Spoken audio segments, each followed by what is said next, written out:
أعوذ بالله من الشيطان الرجيم بسم الله الرحمن الرحيم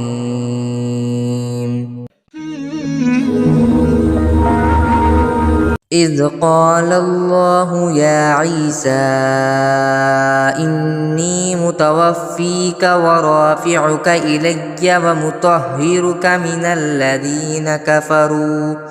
الذين كفروا وجاعل الذين اتبعوك فوق الذين كفروا إلى يوم القيامة ثم إلي مرجعكم فأحكم بينكم فيما كنتم فيه تختلفون۔ اس کی تدبیر اس وقت سامنے آئی جب اللہ نے کہا تھا کہ اے عیسیٰ میں تمہیں صحیح سالم واپس لے لوں گا اور تمہیں اپنی طرف اٹھا لوں گا، اور جن لوگوں نے کفر اپنا لیا ہے ان کی ایذا سے تمہیں پاک کر دوں گا، اور جن لوگوں نے تمہاری اتباع کی ہے ان کو قیامت کے دن تک ان لوگوں پر غالب رکھوں گا جنہوں نے تمہارا انکار کیا ہے۔ پھر تم سب کو میرے پاس لوٹ کر آنا ہے، اس وقت میں تمہارے درمیان ان باتوں کا فیصلہ کروں گا جن میں تم اختلاف کرتے تھے۔ فَأَمَّا الَّذِينَ كَفَرُوا فَأُعَذِّبُهُمْ عَذَابًا شَدِيدًا فِي الدُّنْيَا وَالْآخِرَةِ وَمَا لَهُم مِّن نَّاصِرِينَ۔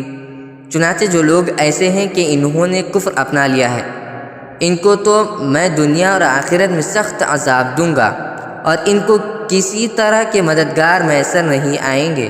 وَأَمَّا الَّذِينَ آمَنُوا وَعَمِلُوا الصَّالِحَاتِ فَيُوَفِّيهِمْ أُجُورَهُمْ وَاللَّهُ لَا يُحِبُّ الظَّالِمِينَ۔ البتہ جو لوگ ایمان لائے ہیں اور انہوں نے نیک عمل کیے ہیں ان کو اللہ ان کا پورا ثواب دے گا، اور اللہ ظالم کو پسند نہیں کرتا۔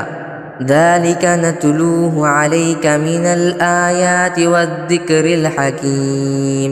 اے پیغمبر یہ وہ آیتیں ہیں اور حکمت بھرا ذکر ہے جو ہم تمہیں پڑھ کر سنا رہے ہیں۔ إِنَّ مَثَلَ عِيسَىٰ عِندَ اللَّهِ كَمَثَلِ آدَمَ خَلَقَهُ مِن تُرَابٍ ثُمَّ قَالَ لَهُ كُن فَيَكُونُ۔ اللہ کے نزدیک عیسیٰ کی مثال آدم جیسی ہے، اللہ نے انہیں مٹی سے پیدا کیا، پھر ان سے کہا ہو جاؤ، بس وہ ہو گئے۔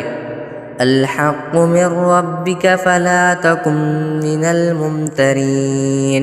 حق وہی ہے جو تمہارے رب کی طرف سے آیا ہے، لہذا شک کرنے والوں میں شامل نہ ہو جانا۔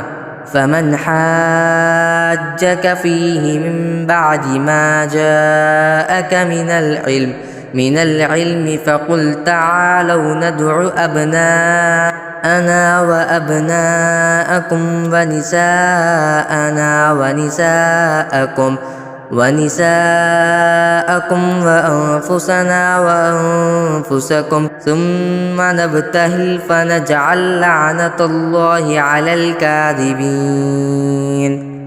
تمہارے پاس حضرت عیسیٰ علیہ السلام کے واقعہ کا جو صحیح علم آ گیا ہے، اس کے بعد بھی جو لوگ اس معاملے میں تم سے بحث کریں کہ ان سے کہہ دو کہ آؤ ہم اپنے بیٹوں کو بلائیں اور تم اپنے بیٹوں کو، اور ہم اپنی عورتوں کو اور تم اپنی عورتوں کو، اور ہم اپنے لوگوں کو اور تم اپنے لوگوں کو، پھر ہم سب مل کر اللہ کے سامنے گڑ گڑائیں اور جو جھوٹے ہوں ان پر اللہ کی لعنت بھیجیں۔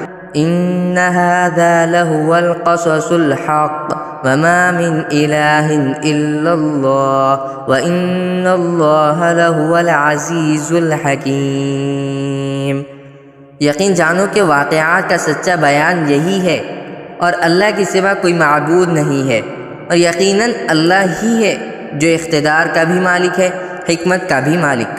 فَإِن تَوَلَّوْا فَإِنَّ اللَّهَ عَلِيمٌ بِالْمُفْسِدِينَ۔ پھر بھی اگر یہ لوگ منہ موڑیں تو اللہ مفسدوں کو اچھی طرح جانتا ہے۔